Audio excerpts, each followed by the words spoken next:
The US Secretary of State has declared the world was asleep at the switch on China's rise. Mike Pompeo has congratulated Australia for leading the charge in banning Huawei from the rollout of 5G technology and says Beijing is lending money to Pacific countries for political control. Let's go live now to Stella Todorovic in Sydney. Stella, we heard a short time ago from Mike Pompeo. Take us through it.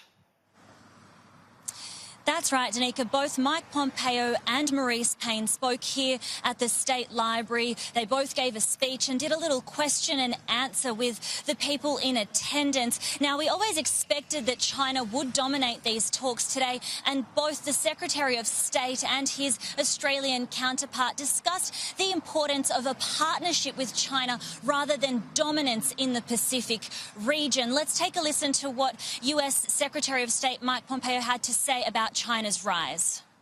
We were asleep at the switch as China began to behave in ways that it had not done before. So whether that's efforts to steal data across networks, which you just referred to in terms of the decision Australia made, or militarize the South China Sea, something President Xi promised the world he would not do, or engage in activities where they foist money on nations that are desperate for resources and leave them trapped in debt positions which ultimately aren't about commercial transactions but are about political control. Danica, this, as Marise Payne says, that Australia shares some of the same concerns as the US in regards to China. We must sometimes be upfront about the concerns raised by the US. They are legitimate, they are shared, such as intellectual property theft and industrial subsidies. At the same time, we have to also be clear that protectionism is not the answer. And Stella, Australia is seriously considering joining a US-led coalition in the Persian Gulf.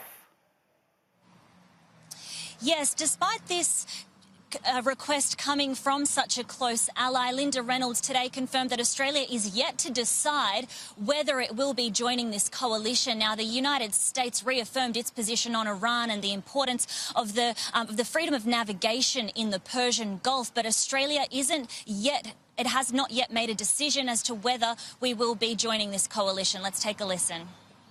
The purpose of our proposed operations in the Strait of Hormuz, the Persian Gulf, the Gulf of Oman has been twofold. First of all, to promote the principle of freedom of navigation and freedom of commerce through all waterways, particularly that one, number one.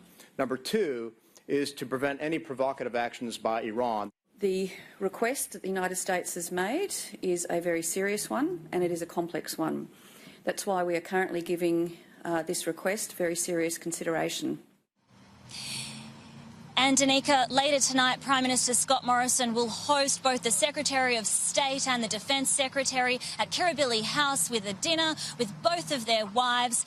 It is very uncharacteristic for a Prime Minister to take such a lead role in these talks. It definitely signals the importance of this alliance, as well as this growing friendship between the Morrison government and the Trump administration. Now, Anthony Albanese hasn't missed out. He's also managed to line up an interview with both the Secretary of State and the Defence Secretary, respectively.